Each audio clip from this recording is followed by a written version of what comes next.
نماز کے لیے جب ہم جاتے ہیں مسجد میں، کوئی بھی حصہ اپنے لیے خاص نہیں کرنا ہے۔ بعض لوگوں کی عادت ہوتی ہے مسجدوں میں یا جو ہے بعض علاقوں میں کہ اپنے لیے خاص جگہ متعین کر دیتے ہیں کہ میں یہاں فلاں صاحب ہے، وہ ان کی جگہ وہی بیٹھیں گے، ان کے علاوہ کوئی دوسرا نہیں بیٹھیں گا۔ تو اس سے کہا کہ اس سے بڑا نقصان ہوگا۔ ایک تو جو منع کیا گیا، کہا کہ ان یوطن الرجل المکارہ فی المسجد کما یوطن البعیر، کہ نبی اکرم صلی اللہ علیہ وسلم نے مسجد میں کسی حصے کو اپنے لیے خاص کرنا جس طرح کہ ایک اونٹ اپنے لیے جو ہے جگہ خاص کر لیتا ہے، منع فرمایا۔ یومئذ تحدث اخبارها، کل قیامت کے دن اس زمین جو ہے سارے خبریں باہر نکال دیں گی، سارے خبریں بتائیں گی۔ اگر ہم نے اچھے اعمال کیے ہوں گے اچھے اعمال بھی بتائیں گے، برے اعمال کیے ہوں گے وہ جگہ اگر ہمارے حق میں گواہی دے گی۔ اگر ایک حصے میں نماز پڑھتے رہیں گے، ایک ہی حصے میں نماز پڑھتے رہیں گے تو کل قیامت کے دن وہی ایک جگہ ہمارے حصے میں گواہی دے گی۔ ایک بندہ ہمیں نماز پڑھتا تھا، میرے پر جو نماز پڑھتا تھا، یہ میری جگہ پہ نماز پڑھتا تھا۔ السلام علیکم ورحمۃ اللہ وبرکاتہ۔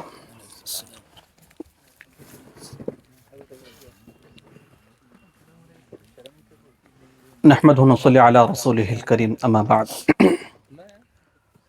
فاعوذ باللہ من الشیطان الرجیم، بسم اللہ الرحمن الرحیم۔ حافظوا على الصلوات والصلاة الوسطى وقوموا للہ قانتین۔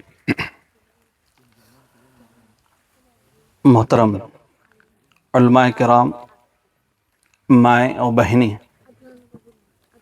حاضرین،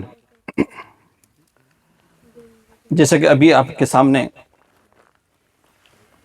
مولانا نے مقصد حیات کے بارے میں بتا رہے تھے، اور اسی عنوان کے تحت ہمیں کچھ باتیں آپ کے سامنے رکھنی ہیں۔ مقصد حیات میں ایک بنیادی چیز عبادت ہے، اور عبادت میں سب سے اہم مقام نماز کو حاصل ہے۔ انشاءاللہ ہم نماز ہی کے تعلق سے کچھ باتیں ہم معلوم کرنے کی کوشش کریں گے۔ ابھی میں نے آپ کے سامنے سورۃ البقرہ کی آیت تلاوت کی، اس میں اللہ تعالیٰ نے فرمایا حافظوا علی الصلوات والصلاة الوسطى۔ اس آیت میں اللہ تبارک و تعالیٰ اہل ایمان سے خطاب کر کے فرما رہا ہے کہ تم نمازوں کی حفاظت کرو، اور اس میں خصوصی طور پر درمیانی نماز یعنی عصر نماز کی، وقوموا للہ قانتین، اور جب نماز کے لیے کھڑے ہوتے ہوں خاموشی کے ساتھ، ادب و احترام کے ساتھ جو کھڑنے کا حکم دیا گیا۔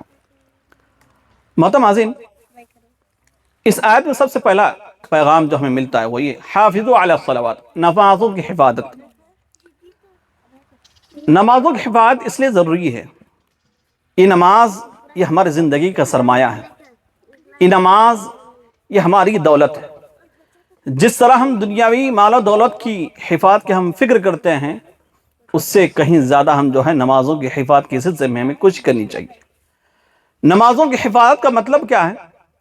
نمازوں کی حفاظت کا مطلب یہ ہے کہ ہم نمازوں کو باجماعت ادا کریں، وقت پہ ادا کریں، اور نماز کے جتنے میں استحبات ہیں، واجبات ہیں، شرائط ہیں، ان تمام کا لحاظ کرتے ہوئے نمازوں کو ہم ادا کریں، اور نمازوں کے بعد جو سنن ہیں، نوافل ہیں، ان تمام چیزوں کا خیال کرتے ہوئے پڑھنا اور ان کی پابندی کرنا، یہی حفاظت صلاۃ ہے۔ سب سے پہلا پیغام اس آیت کا۔ دوسرا پیغام جو کہا والصلاۃ الوسطی، درمیانی نماز، خصوصی طور پر حکم جو ہے نام لے کر کہا گیا کہ درمیانی نماز کی حفاظت کرو۔ درمیانی یعنی عصر نماز کا خصوصی تذکرہ کیوں ہے اس آیت میں؟ اس آیت میں خصوصی تذکرہ اس لیے ہے، عرب کا ایک ماحول ہے کہ وہ دوپہر کے وقت جو قیلولہ کرتے ہیں، آرام کرتے ہیں۔ جب آدمی قیلولہ کرنے کے لیے جب دوپہر وقت سو جاتا ہے، وہ بسا اوقات وہ نیند اتنی گہری لگ جاتی ہے، وہ صبح کے اٹھنے سے کہیں زیادہ دشوار عصر نماز کے لیے اٹھنا ہو جاتا ہے۔ صبح نماز کے لیے جس طرح مشکل ہوتا ہے، اس سے کہیں زیادہ مشکل جو قیلولہ کے لیے ہم جو نیند کر رہے ہوتے ہیں، اور اس کے لیے عصر نماز کے لیے اٹھنا بہت مشکل ہوتا ہے۔ اسی لیے کہا گیا کہ عصر نماز کی خصوصی حفاظت کرو، اس کی جو ہے پابندی کیا کرو۔ لیکن ہمارے پاس کلچر، یہ قیلولہ کا ماحول نہیں ہے، نہ ہی یہ کلچر ہے، لیکن ہمارا ماحول کیا ہے؟ ہم تجارت میں لگے رہتے ہیں۔ خصوصی طور پر دیکھ لیں، عصر کے وقت ایسا وقت ہوتا ہے جہاں مارکیٹ جو ہے بہت جم جاتی ہے، جو تجارت سے جڑے ہوں یا کھیتی باڑی سے جڑے ہوں، یہ وقت ایسا ہے، اس وقت کو زیادہ تر جو ہے اپنی کاموں میں مشغول رہتا ہے انسان، یا مصروف رہتا ہے.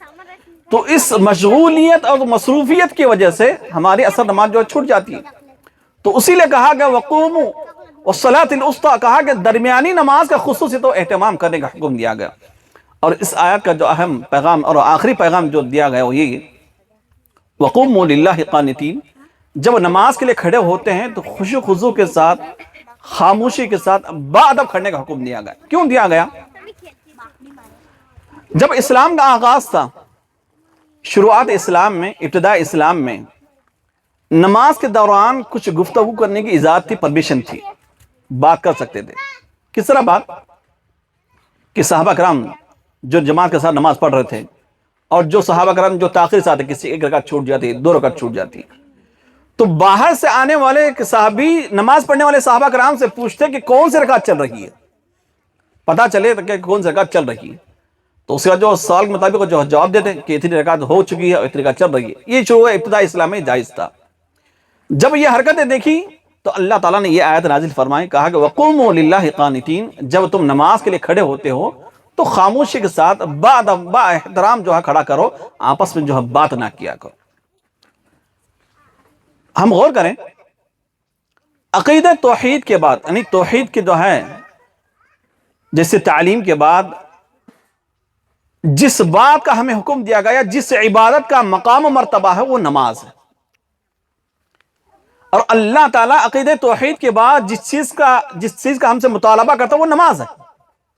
یہی وجہ ہے، اب غور کریں، ہر نبی کی ہر شریعت میں نماز کا حکم دیا گیا تھا، گرچہ کہ وہ نماز کا طریقہ الگ تھا، اوقات الگ تھے، تعداد رکعات الگ تھی، لیکن ہر نبی کو حضرت آدم علیہ السلام سے لے کر نبی اکرم صلی اللہ علیہ وسلم تک جتنے بھی انبیاء آئے، ہر نبی کے دور میں یا ہر نبی کو جو ہے نماز کا حکم دیا گیا تھا. اگر ہم قرآن مجید پڑھتے ہیں 18 پارے میں سورۃ الانبیاء، سورۃ الانبیاء کی وہ آیت جہاں کئی انبیاء کرام کا تذکرہ کرنے کے بعد کہا وَأَوْحَيْنَا إِلَيْهِمْ فِعْلَ الْخَيْرَاتِ وَإِقَامَ الصَّلَاةِ وَإِيتَاءِ الزَّكَاةِ. سارے انبیاء کا تذکرہ کرنے کے بعد کہا کہ ہم ان تمام انبیاء کرام کو ہم جو ہے یہ حکم دیتے ہیں، تلقین کرتے ہیں. وَأَوْحَيْنَا إِلَيْهِمْ فِعْلَ الْخَيْرَاتِ، کس بات کی؟ اچھے کام کرنے کی، فعل الخیرات. وَإِقَامَ الصَّلَاةِ، نماز کی تلقین کی گئی. وَإِيتَاءِ الزَّكَاةِ، زکوٰۃ ادا کرنے کا حکم دیا گیا. اور آخر میں کہا وَكَانُوا لَنَا عَابِدِينَ. یہ سارے کون بندے تھے؟ اللہ تعالیٰ کے فرمانبردار، اللہ تعالیٰ کی عبادت کرنے والے، اللہ تعالیٰ کی بات ماننے والے. وَكَانُوا لَنَا عَابِدِينَ، یہ برگزیدہ بندے تھے. اسی طرح حضرت موسیٰ علیہ السلام جب اللہ تعالیٰ سے بات کرنے کے لیے پہاڑ پر گئے طور پہ، وہاں کئی باتیں ہوئی اور کئی باتوں کا جو وہاں پر جو ہے تبادلہ ہوا. تو اس میں اہم پیغام، جو اہم حکم جو دیا گیا وہ کیا تھا؟ وَأَقِمِ الصَّلَاةَ لِذِكْرِي. وہاں پر بھی حضرت موسیٰ علیہ السلام کو نماز کا حکم دیا گیا. اسی طرح زکریا علیہ السلام جو کہ بزرگ ہو چکے تھے، اولاد سے محروم تھے، اولاد نہ تھی، اولاد کی امید تھی، اولاد کی آرزو تھی، تمنا تھی، دعائیں کرتے رہے. ان کی دعا کب قبول ہوئی؟ اللہ تعالیٰ نے ان کی جو ہے بشارت کب سنائی؟ نماز کی حالت میں. قرآن مجید نے کہا فَنَادَتْهُ الْمَلَائِكَةُ وَهُوَ قَائِمٌ يُصَلِّي فِي الْمِحْرَابِ، کہ فرشتے نے اعلان کیا، منادی لگائی، ندا لگائی، وَهُوَ قَائِمٌ يُصَلِّي فِي الْمِحْرَابِ. کب؟ جبکہ زکریا علیہ السلام اپنے محراب میں کھڑے ہو کے نماز پڑھ رہے تھے. یعنی نماز پڑھنے کا جو ہے جو حکم اس نبی کو بھی دیا گیا تھا، اس جو ہے امت کو بھی دیا گیا تھا، جو کہ اس حدیث آیت سے ہمیں پتہ چلتا ہے. اسی طرح سورۃ المریم کی اگر تلاوت کریں گے، جہاں پر حضرت اسماعیل علیہ السلام کی تعریف کرتے ہوئے اللہ تعالیٰ نے فرمایا وَاذْكُرْ فِي الْكِتَابِ مَرْيَمَ إِنَّهُ كَانَ صَادِقَ الْوَعْدِ وَكَانَ رَسُولًا نَبِيًّا وَكَانَ يَأْمُرُ أَهْلَهُ بِالصَّلَاةِ وَالزَّكَاةِ وَكَانَ عِندَ رَبِّهِ مَرْضِيًّا. یہاں حضرت اسماعیل علیہ السلام کی تعریف بیان کرتے کہا گیا کہ وہ اپنے گھر والوں کو نماز کا حکم دیا گیا. یأمر أهله بالصلاة، خود بھی نماز کے پابندی کیا کرتے تھے، اور اپنے گھر والوں کو بھی جو اس کا جو حکم دیا کرتے تھے. تو بتانے کا مقصد یہ ہے کہ نماز ایک ایسی عبادت ہے جو اللہ تعالیٰ کے نزدیک بڑی جو ہے مقبول عبادت ہے، بڑی محبوب عبادت ہے. اور اس کا اندازہ ہم اس بات سے لگا سکتے ہیں، ایک انسان اس دنیا سے چلا جانے کے باوجود بھی ایک مومن کا دل جو ہے نماز سے اٹکا رہتا ہے، حالانکہ جو ہے انسان کی زندگی ختم ہونے کے بعد اس کے عمل کا حکم نہیں دیا جاتا اور اس کو چاہے عمل کا سلسلہ ختم ہو جاتا ہے۔ یہ دار العمل ہے، وہ دار الجزا ہے، یہاں ہمیں عمل کرنا ہے، وہاں ہمیں جواب دینا ہے، وہاں ایسا ہمیں اپنے اعمال کا جو ہے جزا دیا جائے گا، اچھا کیے تو اچھا بدلہ ملے گا، برا کیے تو برا بدلہ ملے گا۔ لیکن ایک مومن بندے کا جو دل جو ہے نماز میں اٹکا رہتا ہے مرنے کے باوجود بھی۔ نبی اکرم صلی اللہ علیہ وسلم فرماتے ہیں، معراج کی رات جب میرا گزر ہوا موسیٰ علیہ السلام کی قبر سے، میں نے موسیٰ علیہ السلام کو اپنی قبر میں نماز پڑھتے ہوئے دیکھا، نماز کی حالت میں دیکھا۔ یہ تو رہا نبی کی حالت۔ اسی طرح اہل ایمان، عام اہل ایمان کے بارے میں بتایا گیا، وہ حدیث ہم نے بارہا بھی سنا ہوگا کہ ایک نمازی جب انتقال کر جاتا ہے، جب وہ جو ہے مر جاتا ہے، انتقال کر جاتا ہے، جب اس کو جو ہے دفن کر دیا جاتا ہے، دفن کرنے کے بعد اللہ تعالیٰ اس کے سامنے ایک ایسا منظر پیش کرتا ہے کہ سورج غروب ہو رہا ہے، مغرب کا وقت جو ہے قریب آ چکا ہے۔ تو جو مومن بندہ جس کا انتقال ہو چکا تھا، جس کو دفن کر دیا گیا تھا، وہ اپنی آنکھیں ملتے ہوئے اٹھتا ہے، دیکھتا ہے کہ جو عصر کا وقت ختم ہوا جا رہا ہے۔ تو فرشتے جو آزو بازو بیٹھے ان سے کہتا ہے، دعونی اصلی، کہ مجھے چھوڑ دو تاکہ میں نماز پڑھوں، مجھے چھوڑ دو میں نماز پڑھوں۔ اس وقت کہا جاتا ہے یہاں تو ہے یہ دار العمل نہیں ہے، دار الجزا ہے، یہاں نماز پڑھنے کی تمہیں ضرورت نہیں ہے۔ تو لہذا ان تمام آیات اور ان احادیث ہمیں جو پتا چلتا ہے کہ نماز کی کیا اہمیت ہے، پچھلی امتوں میں کیا رہی، نبی اکرم صلی اللہ علیہ وسلم نے جو ہے کس قدر اہتمام کا حکم دیا۔ جب نبی اکرم صلی اللہ علیہ وسلم کا انتقال ہو رہا تھا، آخری لمحات تھے، اس موقع پر بھی نبی اکرم صلی اللہ علیہ وسلم نے جو اہم تعلیمات دی، ان تعلیمات میں ایک حکم، جو ایک تعلیم یہی تھی کہ نمازوں کی پابندی کرنے کا بڑا حکم دیا گیا۔ تو لہذا ہم جو ان نمازوں کی اس اہمیت کے پیش نظر کیا واقعی معنوں میں ہم اپنی زندگی میں اس کی پابندی کر رہے ہیں، تو یہ اللہ تعالیٰ کا بڑا جو احسان ہے، یہ اللہ تعالیٰ کا بڑا فضل و کرم ہے۔ اگر نہیں کر رہے ہیں تو ضرور بضرور جو ہے ہم اپنی اصلاح کرنے کی سخت ضرورت ہے۔ محترم حاضرین، الحمدللہ پہلے جو ہماری گھروں کی جو حالت تھی، پہلا جو ہمارا ماحول تھا، اللہ کے فضل و کرم سے بڑی تبدیلی الحمدللہ آئی ہے۔ الحمدللہ بہت سے جو ہے نمازی بن چکے ہیں، دینداری الحمدللہ آ چکی ہے، بہت سے خرافات، شرک والے معاملات سے الحمدللہ دور ہو چکے ہیں۔ لیکن نماز ہمیں جو پڑھ رہے ہیں، ہم اس معاملے میں یہ بھی سوچنا چاہیے کہ ہم جو نماز پڑھ رہے ہیں، کیا واقعی معنوں میں ہماری نمازیں قبول ہو رہی ہیں؟ کیا ہم جو ہے اپنی نمازوں کو سنت کے مطابق ہم ادا کر رہے ہیں؟ کیا ہماری نمازیں پڑھنے کے باوجود بھی کوئی ایسی رکاوٹ بن رہی ہے، یا کوئی کچھ ایسے غلطیاں ہو رہی ہیں جو اللہ تعالیٰ کے دربار جو رد کر جا رہی ہیں؟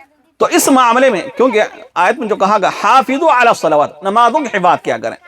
نمازوں کی حفاظت کا ایک مطلب یہ بھی ہے کہ ہم اپنی نمازوں کو اس طرح درست انداز میں پڑھیں، کہیں کوئی غلطی نہ ہو، کہیں کوئی ہم سے کوئی کوتاہی نہ ہو، کہیں ہم سے کوئی سستی کاہلی نہ ہو، جس کاہلی، غلطی، کوتاہی کی وجہ سے ہماری نماز جو ہے رد اور باطل نہ ہو جائیں۔ چند جو ہے غلطیاں جو عام طور ہم سے ہوتی ہیں، وہ نشاندہی کر کے اپنی بات ختم کروں گا۔ اس معاملے میں سب سے پہلی کوتاہی جو ہم سے ہوتی ہے، وہ وضو سے ہم آغاز کرتے ہیں۔ وضو کا جب ہم آغاز کرتے ہیں، اکثر ہم دیکھیں، اپنے آپ کا جائزہ کسی اور کو جو ہے دیکھنے کی ضرورت نہیں، کیا ہم جب بھی وضو کرتے ہیں، کیا اللہ کا نام لے کر، یعنی بسم اللہ اس دعا کو پڑھ کر ہم وضو کرتے ہیں؟ اکثر ہم سے کوتاہی ہوتی ہے۔ ہمیں علم ہے کہ پڑھنا چاہیے، ہمیں معلوم ہے، ہمارے علم میں بات ہے، لیکن ہماری کوتاہی کہہ لیں یا غفلت کہہ لیں، لیکن وضو کرنے کی جب بات آتی ہے، ہم جو اس وضو کرتے وقت جو ہے بسم اللہ پڑھنا بھول جاتے ہیں۔ حالانکہ نبی اکرم صلی اللہ علیہ وسلم کیا حکم ہے؟ کہا لا وضوء لمن لم یذکر اسم اللہ علیہ، جو شخص وضو کرتے ہوئے بسم اللہ نہ پڑھے اس کو وضو ہی نہیں۔ جب ہمارا وضو ہی درست نہ ہو تو نماز کیسے ہمارے قابل قبول ہوگی؟ کیسے نماز؟ کیونکہ نماز کے بنیادی شرائطوں میں ایک شرط کیا ہے؟ ہمارا وضو جو ہے صحیح ہو۔ یہ پہلی غلطی اگر ہم سے ہو رہی ہے تو ہم اس کی اصلاح کریں۔ دوسری چیز، جب ہم وضو کرتے ہیں، وضو کرتے ہوئے ہمارے جسم، ہمارے اعضائے وضو کہیں بھی جو ہے خشک نہ رہیں یا جو سوکھا نہ رہیں۔ ہم کیا کرتے ہیں؟ جب بھی ہم نماز کے لیے آتے ہیں، ایک تو آخری وقت میں آتے ہیں، وقت سے پہلے ہم حاضر نہیں ہوتی، نہ ہی توفیق ہمیں نصیب ہوتی ہے، آخری وقت میں آتے ہیں۔ جب آخری وقت میں آ رہے ہیں تو ہم جلد بازی وضو کریں گے، اور جلد بازی کی وجہ سے کیا ہوگا، کہیں نہ کہیں جو ہے حصہ کچھ سوکھا رہ جائے گا جس کی ہم خبر بھی نہیں ہوتی. کیا اس کے لیے بڑی وعید ہے، کہا وَيْلٌ لِلْأَعْقَابِ مِنَ النَّارِ، کہ جن کے اعضائے وضو خشک رہیں ان کی نماز ان کے لیے جو ہے وعید سنائی گئی. کہا کہ ایک صحابی جن کا جو ہے ایک ناخن کے پر، ناخن کا کتنا حصہ ہے، بہت باریک حصہ ہے، بہت جو مختصر حصہ ہے، لیکن اس کے باوجود کہا گیا ایک باریک حصہ جو سوکھا رہ گیا تھا دوبارہ وضو کرنے کا حکم دیا گیا. تو لہذا یہ غلطی بھی عام طور پر ہم جو ہے نمازوں کے سلسلے میں کرتے ہیں، تو ہم اس کی اصلاح کرنے کی سخت ضرورت ہے. اسی طرح اب نماز کے لیے ہم آگے بڑھتے ہیں. جب ہم نماز کے لیے آگے بڑھتے ہیں، جب نماز کے لیے کھڑے ہوتے ہیں، نیت کا معاملہ آ جاتا ہے. الحمدللہ یہ تو سدھار الحمدللہ آ چکا ہے. ہو سکتا ہے کسی کے اندر کچھ خامی رہ گئی ہو. بطور یاد دہانی طور پر یہ بات بتا دوں کہ نیت کے الفاظ ادا کرنا کہیں بھی حدیث، بلکہ علامہ ابن قیم رحمہ اللہ فرماتے ہیں بلکہ ایک ضعیف من گھڑت جو ہے روایت بھی نہیں ملتی جس میں جو ہے نیت کے الفاظ ادا کرنے کا حکم دیا گیا ہو. جب ہم نماز کے لیے کھڑے ہیں، بس ظہر کی نماز ہم جا رہے ہیں تو نیت ہمارے دل میں ہو جاتی ہے، الگ سے ہم جو الفاظ ادا کرنے کی ہمیں ضرورت نہیں ہے. عصر نماز پڑھنے کے لیے ہم جا رہے ہیں، الگ سے جو الفاظ ادا کرنے کی ضرورت نہیں ہے. تو لہذا یہ الفاظ ادا کرنے کے جو معاملہ ہے، جو اس طرح جو الفاظ جو ادا کرتے ہیں، یہ بالکل حدیث کے جو بالکل مخالف عمل ہے، جو ہم سے جو غلطی ہوتی جاتی ہے ہمیں سے اکثر لوگوں کی. اسی طرح ایک اور غلطی جو ہم سے ہوتی ہے نماز کے سلسلے میں، وہ یہ کہ جب نماز کے لیے ہم کھڑے ہوتے ہیں تو اپنی نگاہوں کو ہمیں کھلی رکھنا ہے. اکثر ہم لوگ کیا کرتے ہیں، اپنی نمازوں میں خشوع خضوع پیدا کرنے کے لیے ہم نماز تو جو ہے رکعت بند لیتے ہیں، باندھ لینے کے بعد ہم اپنی نگاہوں کو بند کر لیتے ہیں. نگاہوں کا بند کرنا بالکل درست اور جائز نہیں ہے، بلکہ اپنی نگاہوں کو جہاں ہم نماز پڑھیں، جو ہمارے سجدہ گاہ ہے، سجدہ گاہ کی طرف ہماری نگاہیں جو ہیں جمائے رکھنا ہے. اگر ہم نمازوں کے درمیان یا نماز کے دوران جو ہے اپنی آنکھیں بند رہیں گی تو پھر ہماری نماز درست. ہاں کوئی بھی ایسا معاملہ آ جائے، مثلا ہم کہیں ایسی جگہ نماز پڑھ رہے ہوں جیسے جنگل وغیرہ میں کہیں بھی نماز پڑھ رہے ہوں، کوئی چیز سامنے ہے، اگر میں نگاہ کھلی رکھوں گا تو میری نماز جو ہے خلل پیدا ہو سکتی ہے، میری نماز خراب ہو سکتی ہے، یا میرا خشوع خضوع ختم ہو سکتا ہے. ایسی جگہوں پر جو ہے اپنی نگاہیں بند کرنا یہ درست ہے، جائز عمل ہے. لیکن عمومی طور پر جہاں مسجدوں ہم نماز پڑھتے ہیں، جہاں بھی جو ایسی جگہ پر سامنے کوئی ایسی چیز نہیں جو ہمارے خلل میں، جو ہماری نمازوں میں خلل پیدا کر سکتی ہیں، تو پھر ہمیں آنکھوں کو بند کرنا ہمارے لیے درست نہیں ہے. اسی طرح ایک اور کوتاہی جو غلطی ہم سے ہوتی ہے وہ کہ جب ہم نماز میں امام کی اقتداء میں جب پڑھتے ہیں، امام کے پیچھے ہم نماز پڑھتے ہیں، جب امام سورۃ الفاتحہ پڑھ رہا ہے، دوسرے اذکار بھی پڑھ رہا ہے، تو لہذا مقتدی کو بھی چاہیے کہ دوسرے اذکار پڑھیں، دوسرے اذکار پڑھیں، لیکن ہم دل ہی دل میں پڑھنا یہ درست نہیں ہے. بعض لوگ جو ہیں زبان کو کچھ بھی حرکت نہیں دیتے، زبان کو ذرا بھی حرکت نہیں دے، بس جو ہے ہاتھ باندھ لیتے ہیں، جو ہے پڑھ لیتے ہیں. جب کہا جاتا ہے کہ آپ کو کچھ بھی حرکت آپ سے نظر نہیں آ رہی تو کہتے ہیں کہ ہم دل ہی دل میں پڑھ رہے ہیں. دل ہی دل میں پڑھنا یہ شریعت سے ثابت نہیں، کیونکہ حد خباب بن ارت سے جب پوچھا گیا کہ نبی اکرم صلی اللہ علیہ وسلم جب پڑھتے تھے تم کس طرح محسوس کرتے تھے، ظہر اور عصر کی نماز کے بارے میں جب پوچھا گیا کہ نبی اکرم صلی اللہ علیہ وسلم کی نماز ظہر اور عصر میں جب ہم دیکھتے ہیں کہ نبی اکرم صلی اللہ علیہ وسلم پڑھنے کی وجہ سے ان کی داڑھی جو ہلتی رہتی، حرکت کرتی رہتی، تو اس سے ہمیں معلوم ہوتا، اس سے ہمیں پتہ چلتا کہ جو ہے نماز میں جو ہے پڑھنا ہے، یعنی اقرا کا جو حکم دیا گیا، پڑھنے کو اقرا کہا جاتا ہے. ہم جو ہے خاموش دل میں جو ہے پڑھنے کو اقرا نہیں کہا جاتا. تو لہذا جب ہم نماز پڑھ رہے ہوں، سورۃ الفاتحہ ہو یا دوسرے اذکار ہوں، لیکن ہم جو اپنی زبان سے ہم کو ادا کرنا ہے، اپنی زبان کو حرکت دینا ہے، ہم خاموشی دل میں پڑھتے رہیں گے تو پھر یہ ہماری جو ہے نماز درست نہیں ہوگی.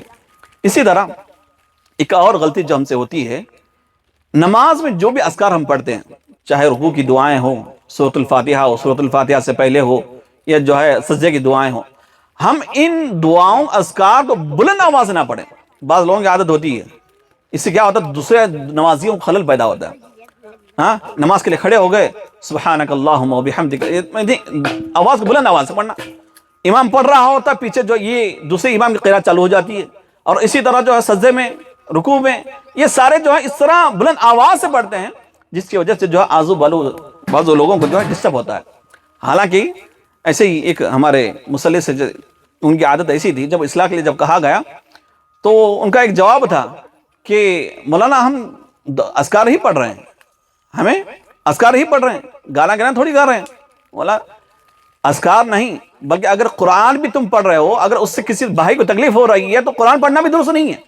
جیسے کہ نبی اکرم صلی اللہ علیہ وسلم جب اعتکاف میں بیٹھے ہوئے تھے کچھ صحابہ کرام قرآن مجید کو زور زور پڑھ رہے تھے، تو نبی اکرم صلی اللہ علیہ وسلم اعتکاف کے جو ہے اپنے اس سے خیمے سے باہر آ کر ان سے تنبیہ کرتے ہیں، تنبیہ کر کے منع کیا کہ تم جو ہے بلند آواز سے مت پڑھو. وہاں کیا صحابہ کرام گانے گا رہے تھے یا کچھ اور حرکتیں کر رہے تھے؟ قرآن ہی پڑھ رہے تھے. تو اس طرح جب ان سے اصلاح کی جاتی ہے تو اس طرح کے سوالات آتے ہیں یا اس طرح کے ان کے جوابات ہوتے ہیں. تو لہٰذا ہم گرچہ کہ ہم نماز سے پڑھ رہے ہیں، نماز میں دعا ہی پڑھ رہے ہیں، لیکن اتنی آواز بڑھے تاکہ ہماری آواز ہمارے کانوں تک پہنچے کافی. اللہ تعالیٰ ہمارے دلوں کے بھیدوں کو جاننے والا ہے. ہم کیا پڑھ رہے ہیں کیا نہیں پڑھ رہے ہیں یہ اللہ تعالیٰ بہتر جانتا ہے، لیکن ہم جو ہے بلند آواز سے نماز پڑھیں گے، اذکار کو ادا کر کے آزو بازو جو ہمارے پڑوسی نماز میں جو کھڑے ہوں گے ان کو ہم سے تکلیف نہ ہو. اسی طرح ایک اور غلطی جو نماز کے سلسلے میں ہوتی ہے وہ یہ التفات، یعنی ادھر ادھر دیکھنا. بعض لوگ آتے ہیں نماز کھڑے رہتے ہیں اور جو ہے مسجد کا جو نقشہ ہوتا گھڑی ہے ادھر اور فین ہے چل رہے نہیں چل رہے، بعض لوگ ساری نظریں ادھر ادھر رہتی ہیں. اس طرح ادھر ادھر دیکھنا بالکل درست ہے، بلکہ وعید آئی ہے. نبی اکرم صلی اللہ علیہ وسلم نے کہا کہ اپنی نگاہوں کو آسمان کی طرف کرنے سے جو اپنے آپ کو دور رکھو، ورنہ جو ہے کہ تمہاری نگاہیں اچک لی جائیں گی. بلکہ شرع میں کہا گیا کہ یعنی بینائی ختم ہو جائے گی. تو اس طرح جو ہے خطرناک وعید آ گئی ہے. بعض لوگوں کی یہ عادت ہوتی ہے کہ نماز میں ادھر ادھر دیکھتے ہیں، اس طرح درست نہیں، یہ غلطی ہم سے ہوتی ہے. اسی طرح ایک اور غلطی مختلف حرکتیں کرنا. مثلا نماز میں کھڑے ہیں اب اپنا شرٹ سیدھا کرتے رہتے ہیں. نماز میں کھڑے ہیں اگر لنگی پہن کر تو لنگی سیدھا کر دیتے ہیں. نماز میں کھڑے ہیں اپنی واچ ہے واچ سیدھا کر دیتے ہیں. نماز میں کھڑے ہیں فون آیا سیدھا. حالانکہ جب جواز کا حکم دیا گیا کہ بھئی نماز میں فون اگر آ جائے، آپ کے فون ایسے ہیں اسمارٹ فون جیب میں ہی میرا کر جو بند کر سکتے ہیں، لیکن بعض لوگ مکمل طور پر نکال کے وہ دیکھ لیتے ہیں ہمارے کس کا فون آ رہا ہے، اس کے بعد کٹ کے اس کے بعد سوئچ آف کر دیں. تو اس طرح بعض لوگ معمول ہے اور اس طرح جو ہے درست سمجھتے ہیں. یہ ایسی حرکتیں ہیں، ایسے ہم کو اگر اس کو انجان میں لے یا تو اس کو ہم غلطی نہ سمجھیں تو ہماری نمازیں باطل ہو سکتی ہے. تو اس طرح بعض لوگوں کے مختلف حرکتیں ہوتی ہیں، اس طرح جو ہے نماز میں خشوع خضوع ختم ہو سکتا ہے. لہذا ہم اس چیز سے پرہیز کریں. ایک مرتبہ ایک شخص جو ہے نماز پڑھ رہے تھے، نماز کے دوران جو ہے اپنی داڑھی سے کر رہے تھے. تو اس وقت کیا کہا عمر بن خطاب رضی اللہ عنہ قول، یا نبی اکرم صلی اللہ علیہ وسلم کی جو حدیث ہے، کہا کہ لو خشع قلب هذا لخشعت جوارح، اگر اس بندے کے جو ہے دل میں خشوع خضوع ہوتا تو اس کے اعضاء و جوارح میں نظر آتا. اگر نماز کے حالت میں اپنی داڑھی سے کھیل رہا ہے تو اس کا مطلب اس کے نماز میں یا اس کے دل میں خشوع خضوع نہیں ہے. لہذا ہم نماز کے لیے جب کھڑے ہو رہے ہوں ہم ادھر جو ہے ایسی حرکتیں کرنے سے اپنے آپ کو پرہیز کریں. اب خاص کر نوجوانوں کا جو معاملہ جو ہوتا ہے وہ یہ اپنے بالوں کو سیدھا کرنا. ہاں بھائی نماز ہو نہ ہو لیکن اپنے بال سیدھا رہیں، اپنی مانگ سیدھا رہے، اپنے ہیئر کٹنگ جو ہے اس میں اسٹائل میں جو ذرا فرق نہ ہے. تو اس طرح نوجوانوں کا حال ہوتا ہے. تو اس میں اس طرح کی غلطی یا کوتاہی ہمارے اندر پائی جاتی ہے. اسی طرح کہا کہ جو ہمارے اندر غلطی پائی جو وہ یہ نماز کو جلد ادا کرنا، جلد بازی میں ادا کرنا، یہ بالکل منع ہے. بلکہ نبی کریم صلی اللہ علیہ وسلم نے کہا نہا عن نقرۃ الغراب، نہا رسول اللہ صلی اللہ علیہ وسلم عن نقرۃ الغراب، یعنی کوے کی چونچ مارنے کی طرح تم جو ہے اپنی نمازوں کو ادا نہ کیا کرو. یہاں کوے کی مثال کس لیے دی گئی؟ جب کوے کے سامنے آپ کچھ دانے ڈال دو، کچھ دانے اس کے نام ڈال دو، تو وہ اس طرح جس طرح تیزی کے ساتھ جو دانے کو اپنے جو ہے منہ میں لینے کی کوشش کرتا ہے، بہت ایک سیکنڈ بھی نہیں لگتا، بہت سے دانے جو ہے لے لیتا ہے، چگو لیتا ہے. تو اسی طرح ایک نمازی جو نماز پڑھ رہا ہے سجدے کی جو ہے حالت جو یعنی سجدے ایسے کر رہا ہے گویا کہ اس میں اور کوے میں کوئی فرق نہیں. تو کہا کہ نبی اکرم صلی اللہ علیہ وسلم خصوصی طور پہ کوے کی مثال دے کر کہی کہ تم جب سجدے کر رہے ہو اتنی جلد بازی سے جو نہ کیا کرو، بلکہ جو ہے سکون اطمینان سے کرنے کا حکم دیا گیا. تو لہذا بعض لوگوں کا حال یہ ہوتا ہے، ہمارے ایک صاحب ہیں ان کو خاص کر درس دینے کا بڑا شوق ہے، درس دینے کا بڑا شوق رہتا ہے. اگر مسجد میں امام نہ ہو وہ ضرور بضرور جو ہے حاضر ہو جاتے ہیں، اور نماز میں کبھی تاخیر سے آ گئے، سمجھو سلام پھیر لیے، کوئی نماز امام نہیں ہے کوئی اور نماز پڑھا رہا ہے، ہاں نماز ابھی سلام پھیرے نہیں اس وقت آتے ہیں، 2 رکعت مکمل ہو جاتی ہیں ان کے سلام پھیرنے تک، 2 رکعت مکمل ہو جاتی ہیں سلام پھیرنے، کس لیے کہ مجھے درس دینا ہے. تو اس طرح بعض لوگ، حالانکہ ایسا نہیں کہ وہ بندہ جو جس بندے کی میں مثال دے رہا ہوں وہ کوئی عام انسان یا جو ہے دینی علم نہیں ہے، بلکہ اچھا علم رکھتا ہے بندہ اور اچھا ایک ذمہ دار انسان ہے.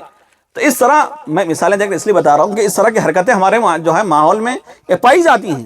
تو لہذا جب بھی ہم نماز ادا کرنے کھڑے ہوں ہمارا جو قیام بھی جو ہے صحیح ہو, ہمارا رکوع بھی صحیح ہو, ہمارے سجدے ہو, اور سارے سکون اطمینان کے ساتھ ہو. وہ حدیث جس میں نبی اکرم صلی اللہ علیہ وسلم نے کہا لا یتم رکوعها ولا سجودها, یعنی ایک آدمی جو 60-70 سال تک جو ہے نمازیں پڑھتا رہا, لیکن اس کی بنیادی وجہ یہ تھی نہ اس کے رکوع صحیح تھے نہ اس کے سجدے صحیح تھے, یعنی سکون و اطمینان کے ساتھ جو ادا نہیں کر رہا تھا, جس کی وجہ سے نبی اکرم صلی اللہ علیہ وسلم نے اس طرح کی نمازیں پڑھنے سے جو ہے منع فرمایا. اسی طرح ایک اور جو ہم سے غلطی ہوتی ہے وہ امام سے مسابقت, یعنی امام سے آگے بڑھ جانا. امام ابھی اللہ اکبر تکبیر ہاتھ باندھتا نہیں, اس سے پہلے ہاتھ باندھ لیتے ہیں. امام ابھی رکوع میں گیا نہیں ہوتا ہے, امام سے پہلے رکوع میں چلے جاتے ہیں. امام ابھی اٹھتا نہیں, امام سے پہلے اٹھ جاتے ہیں. امام ابھی سجدے میں گیا نہیں ہوتا ہے, اس سے پہلے مصلی لوگ چلے جاتے ہیں. یہ سارا منظر یہ میری مسجد میں زیادہ بہت دیکھنے ملتا. کیوں؟ کیونکہ ہمارے پاس امام کے لیے فاصلہ نہیں ہے, یہ لوگوں کے صف میں ہی کھڑے کے تھوڑا آگے کر کے نماز پڑھنا ہے. کبھی کبھار میرے ساتھ ایسا واسطہ ہوا ہے, ابھی میں سیدھا سلام نہیں پھیرا رہتا ہوں کہ ایک آدمی سلام پھیر کے ہاتھ چہرے میں لے رہتا ہوتا ہے. اس طرح کی حرکتیں ہوتی ہیں ہمارے پاس امام سے پہلے, بلکہ ایسے اس طرح کے کرنے کو حالانکہ بارہا تنبیہ کرنے کے باوجود بھی اپنی جو اصلاح نہیں فرماتے ہیں. تو لہذا ہم اس بات کا ہم ضرور خیال رکھیں, ہم امام کیوں بنائیں؟ انما جعل الامام لیؤتم بہ, امام کس لیے بنا جاتا ہے کہ ہم اس کی اقتداء کریں, ہم اس کے پیچھے چلیں. اب امام نماز پڑھا, ہم اس سے اگر آگے چلے جائیں تو کہاں ہم امام کی اقتداء کر رہے ہیں, کہاں ہم امام کو فالو کر رہے ہیں. اور امام کو فالو کرنے کے بارے میں برا بن عازب کی روایت ہے, جب ان سے پوچھا گیا کہ کس طرح تم بہن نماز پڑھتے تھے, تو نہیں کس طرح پیچھے رہتے امام سے. کہا, وہ کہتے ہیں کہ نبی کریم صلی اللہ علیہ وسلم کو رکوع سے سجدے میں جا کر جب تک ہم اپنی آنکھوں سے نبی کریم صلی اللہ علیہ وسلم کے پیشانی زمین پر لگی ہوئی نہ دیکھتے, اس وقت تک ہم اپنی کمروں کو جو ہے سجدے کے لیے نہ جھکاتے, اپنی کمروں کو نہ جھکاتے. یعنی کس قدر آپ صلی اللہ علیہ وسلم جو ہے رکوع سے نکل کر سجدے میں ہیں اور سجدے کے لیے اپنی پیشانی رکھ دیں, اس وقت تک جو ہے جھکتے نہیں. ہمارا معاملہ کیسا ہے, ابھی امام اللہ اگر بولنے کی ضرورت ہوتی ہے ہمارے سے پہلے سجدہ ہو جاتا ہے. تو اس طرح جلد بازی اگر کریں گے تو اس طرح جو ہے ہماری نمازیں جو ہے خراب ہو سکتی ہیں, برباد ہو سکتی ہیں. تو لہذا ہم اس بات کا خصوصی خیال رکھیں کہ ہم اس بات کا خصوصی ہم دھیان اور لحاظ رکھ کے پڑھیں کہ ہم جب بھی جہاں کہیں بھی امام کے اقتداء میں جب نماز پڑھ رہے ہوں ہم ان کے پیچھے رہیں, اب ان سے آگے جانے کی کوشش نہ کریں. اسی طرح ایک اور کوتاہی جو ہم سے ہوتی ہے وہ یہ کہ نماز کے لیے جب ہم جاتے ہیں مسجد میں کوئی بھی حصہ اپنے لیے خاص نہیں کرنا ہے. بعض لوگوں کی عادت ہوتی ہے مسجدوں میں یا جو ہے بعض علاقوں میں کہ اپنے لیے خاص جگہ متعین کر دیتے ہیں کہ میں یہاں فلاں صاحب ہے, وہ ان کی جگہ وہی بیٹھیں گے, ان کے علاوہ کوئی دوسرا نہیں بیٹھیں گا. تو اس سے کہا کہ اس سے بڑا نقصان ہوگا. ایک تو جو منع کیا گیا, کہا کہ ان یوطن الرجل المکارہ فی المسجد کما یوطن البعیر, کہ نبی اکرم صلی اللہ علیہ وسلم نے مسجد میں کسی حصے کو اپنے لیے خاص کرنا جس طرح کہ ایک اونٹ اپنے لیے جو ہے جگہ خاص کر لیتا ہے, منع فرمایا. اور اس کا دوسرا نقصان بھی کیا ہوگا, اگر ایک حصے میں نماز پڑھتے رہیں گے, ایک ہی حصے میں نماز پڑھتے رہیں گے تو کل قیامت کے دن وہی ایک جگہ ہمارے حصے میں گواہی دے گی. ایک بندہ ہمیں نماز پڑھتا تھا, میرے پر جو نماز پڑھتا تھا, یہ میری جگہ پہ نماز پڑھتا تھا. اگر ہم نماز کے مختلف حصوں میں کبھی سیدھے جانب, کبھی دائیں جانب, کبھی آگے, کبھی پیچھے ہم نماز پڑھیں گے تو مسجد کا سارا حصہ ہمارے حق میں کل قیامت دن گواہی دے گا. کہا نا یومئذ تحدث اخبارها, کل قیامت کے دن اس زمین جو ہے سارے خبریں باہر نکال دیں گی, سارے خبریں بتائیں گی. اگر ہم نے اچھے اعمال کیے ہوں گے اچھے اعمال بھی بتائیں گے, برے اعمال کیے ہوں گے وہ جگہ اگر ہمارے حق میں گواہی دے گی. لہذا ہم اپنی نماز جہاں پڑھ رہے ہوں اس میں خاص کر کوتاہی ان لوگوں سے ہوتی ہے جو لوگ کرسی میں بیٹھ کر نماز پڑھتے ہیں. کرسی میں بیٹھ کر جو نماز پڑھتے ہیں وہ لوگوں سے بڑی کوتاہی, وہ لوگ جو ہے اپنا خاص حصہ جو ہم مخصوص کر لیتے ہیں. تو لہذا اس طرح خاص مخصوص حصہ کرنا یہ مناسب اور درست نہیں ہے. اور دوسری چیز جو بتائی گئی کہ جب ہم نماز پڑھ رہے ہوں, نماز ادا کر رہے ہوں, اپنے سامنے کوئی ایسی نقش و نگار یا ڈیزائن والی چیز نہ ہو جو ہماری نمازوں کو خلل پیدا کر سکتی ہیں, جو ہماری نمازوں کو خلل پیدا کر سکتے ہیں. اس میں معاملہ کیا ہوتا ہے, حضرت عائشہ رضی اللہ عنہا کی وہ حدیث جس میں نبی اکرم صلی اللہ علیہ وسلم نماز پڑھنے کے بعد کہا کہ عائشہ تم اس چادر کو بدل لو, کہ اس لیے کہ اس چادر نے مجھ کو میری نماز سے غافل کر دیا. تو لہذا اس معاملے میں خیال رکھنے کی بات یہ ہے کہ جب ہم نماز کے لیے جاتے ہوں تو ہم ایسے ٹی شرٹ پہن کر نہ جائیں جس کے اندر سارے وہ ہے نا ٹیم کے جو ہے اونر کے نام رہتے ہیں, ٹیم کا نام رہتا ہے, وہ ساری چیز لوگو وغیرہ رہتی ہیں. اگر ہم نماز پڑھنے جائیں گے تو ہماری نماز تو ہو جائے گی لیکن ہمارے پیچھے جو بندہ کھڑا رہے گا اس کو اس نماز سے جو ہے غافل کر دے گا. تو لہذا جب ہم نماز کرتے ہیں تو سیدھے سادے لباس پہن کر جائیں تاکہ ہماری نماز جو ہے درست ہو اور دوسرے نمازی کو بھی درست ہو. تو لہذا یہ چند باتیں تھیں جو نماز کی اہمیت اور نماز میں ہونے والی چند غلطیاں جو ہم سے عام طور پر ہوتی ہیں، تو میں نے مناسب سمجھا اس بہانے سے یا اس موقع سے کچھ باتیں آپ کے سامنے رکھوں. اللہ تعالیٰ سے دعا کرتا ہوں کہ اللہ تعالیٰ ہم سب کو اللہ تعالیٰ سے دعا ہے کہ اللہ تعالیٰ ہم سب کو کہنے سے زیادہ سننے سے زیادہ کہنے اور سننے والوں کو عمل کرنے کی ہمیں توفیق عطا فرمائے. آمین. السلام علیکم ورحمۃ اللہ وبرکاتہ.